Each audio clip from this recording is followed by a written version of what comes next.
क्या आपने कभी सोचा है, शिव कौन है? शिव कहाँ रहते हैं? क्या हमें वाकई पता है कि इस ब्रह्मांड में हमारी आकाश गंगा के अलावा कितनी और आकाश गंगाएं हैं? अगर मृत्यु ही हमारा अंत है, तो हम क्यों लड़ते झगड़ते हैं? क्यों दोस्त और दुश्मन बनाते हैं? क्यों इस संसार को अपना मान बैठते हैं? शिव अनंत हैं, शिव शाश्वत हैं। शिव कहाँ रहते हैं? क्या कैलाश उनका धाम है, या वे हर उस स्थान पर हैं जहाँ केवल शांति और मौन है? आज हम बात करने जा रहे हैं ऐसे भगवान की जिनका न कोई महल है, न कोई घर, न कोई मोह है, न कोई शत्रु, न किसी से बड़ा होने की चाह, न किसी से छोटा होने का डर। एक ऐसे भगवान जो श्मशान में वास करते हैं, जो मांगने पर सोने की लंका दान में दे देते हैं, जो संहारक भी हैं और सृष्टि के रचनाकार भी। नमस्कार, आप देख रहे हैं आत्मा की बात, जहां हम आत्मा, अध्यात्म और ब्रह्मांड के अनसुलझे रहस्यों की चर्चा करते हैं। तो आखिर शिव कौन है? आइए इस रहस्य से पर्दा उठाते हैं। रहस्य और शक्ति का केंद्र, कैलाश पर्वत। कैलाश पर्वत एक ऐसा स्थान जो विज्ञान के लिए अब भी एक पहेली बना हुआ है। आज तक कोई इस पर्वत की चोटी पर नहीं चढ़ सका। दुनिया के सबसे महान पर्वतारोहियों ने इसे फतह करने की कोशिश की, लेकिन कोई सफल नहीं हुआ। क्या ऐसा संभव है कि कोई पर्वत इतना रहस्यमयी हो कि इंसान उसे जीत ही न सके? या फिर यह केवल एक पर्वत नहीं, बल्कि एक दिव्य शक्ति का स्रोत है? 2013 की केदारनाथ आपदा का रहस्य, जब पूरे केदारनाथ क्षेत्र में प्रलय मच गई थी, जब विशालकाय चट्टानें बहकर आईं, जब सब कुछ तबाह हो गया, तब भी केदारनाथ मंदिर अडिग खड़ा रहा। यह चमत्कार था या शिव की शक्ति? उस रात मंदिर के भीतर जो लोग थे, वे कैसे सुरक्षित बच गए? क्या यह संयोग था या कुछ और? शास्त्रों में कहा गया है, जो शिव का है वह कभी नष्ट नहीं होता। तो क्या इस प्रलय में जो कुछ भी बचा वह शिव की कृपा थी? क्यों देवों के देव ने इतनी आहुतियां स्वीकार कीं? क्या ये आत्माएं मोक्ष के द्वार पर थीं? सोचिए, क्या हमारे जीवन में भी ऐसे रहस्य छिपे हैं? क्या हम अपनी चेतना को जागृत रखते हैं? क्या हम उन संकेतों को समझते हैं जो ब्रह्मांड हमें देता है? शिव और चेतना का रहस्य हमारे मन में उठते हैं कई सवाल।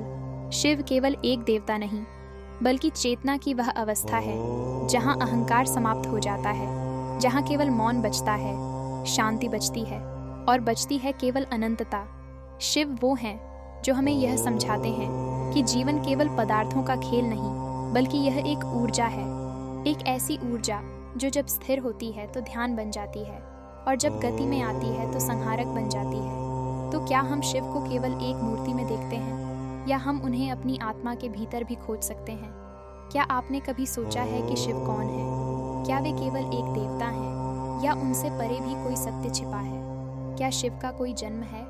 अगर नहीं, तो फिर वे अस्तित्व में कैसे आए? आज हम शिव के अनंत रहस्यों को शिव पुराण, वेदों, उपनिषदों और आधुनिक दृष्टिकोण से समझने का प्रयास करेंगे। शिव की उत्पत्ति, आदि और अनंत। शिव को आदि योगी कहा जाता है, जिसका अर्थ है सबसे पहले योगी। वेदों और शिव पुराण में कहा गया है कि शिव न जन्म लेते हैं, न मृत्यु को प्राप्त होते हैं। वह न तो किसी से उत्पन्न हुए, न ही उनका कोई अंत है।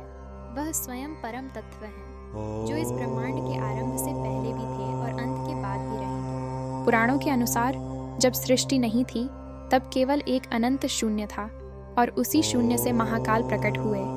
यही शिव हैं, काल के भी काल, महाकाल।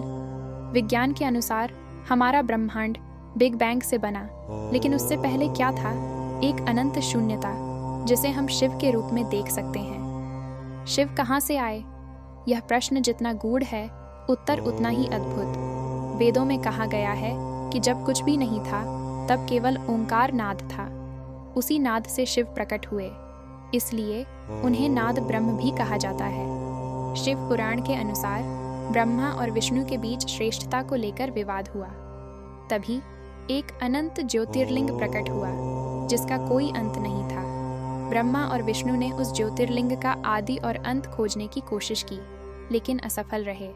तब शिव ने प्रकट होकर कहा, मैं ही आदि हूँ, मैं ही अनंत हूँ। शिव को कैसे समझा जाए? शिव केवल एक मूर्ति, मंदिर या किसी धर्म विशेष के नहीं हैं। वे चेतना का एक स्तर है, एक ऐसी अवस्था जहां अहंकार समाप्त हो जाता है। शिव ध्यान, शांति और मौन के प्रतीक हैं। अगर हम शिव को समझना चाहते हैं तो हमें ध्यान, ज्ञान और कर्म के मार्ग पर चलना होगा। शिव का अर्थ है स्वयं को जानना, अहंकार को छोड़ना और अनंत के साथ एक हो जाना। शिव क्यों सभी सुख सुविधाओं से दूर रहते हैं? शिव वैराग्य के देवता हैं। वे न तो महलों में रहते हैं, न ही ऐश्वर्य में। वे श्मशान में वास करते हैं, क्योंकि उन्हें किसी भी सांसारिक मोह की आवश्यकता नहीं। वे हमें सिखाते हैं कि सुख सुविधाएं क्षणिक हैं, लेकिन आत्मज्ञान ही वास्तविक धन है। शिव हमें यह भी सिखाते हैं कि जीवन में न सुख स्थायी है, न दुख, सब कुछ क्षणिक है। शिव सबके क्यों हैं? शिव को महादेव कहा जाता है, देवों के भी देव। वे न सिर्फ देवताओं के आराध्य हैं, बल्कि असुर, दानव, भूत प्रेत और सभी प्राणियों के भी स्वामी हैं। वे बिना भेदभाव के सभी को अपनाते हैं। शिव का तीसरा नेत्र प्रतीक है सत्य का ज्ञान, जो सभी को समान रूप से उपलब्ध है। शिव महादेव क्यों हैं? शिव वह हैं जो सृष्टि के रचयिता भी हैं और संहारक भी। शिव वह हैं जो हलाहल विष को पीकर भी संसार की रक्षा करते हैं। शिव वह हैं जो शक्ति के बिना अधूरे हैं और शक्ति के साथ संपूर्ण। शिव वह हैं जो हमें यह सिखाते हैं कि अंत ही एक नया आरंभ है। निष्कर्ष, शिव कौन है? शिव केवल एक देवता नहीं, बल्कि एक ऊर्जा, एक अवस्था और एक सत्य है।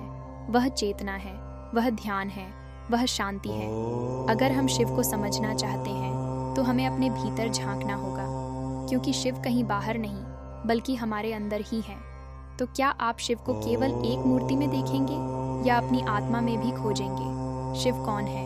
यह प्रश्न केवल बाहर के संसार का नहीं, बल्कि हमारे भीतर की यात्रा का भी है। चलिए इस यात्रा में साथ चलते हैं। यह थी आज की आत्मा की बात। अगर आपको यह वीडियो पसंद आई हो तो इसे लाइक करें, शेयर करें और हमारे चैनल को सब्सक्राइब करें, ताकि आप हमसे जुड़े रहें और आत्मा, अध्यात्म और ब्रह्मांड के रहस्यों को जान सकें। मिलते हैं अगले एपिसोड में। तब तक ओम नमः शिवाय, ओम नमः शिवाय, ओम नमः शिवाय, ओम नमः शिवाय, ओम नमः शिवाय, ओम नमः शिवाय।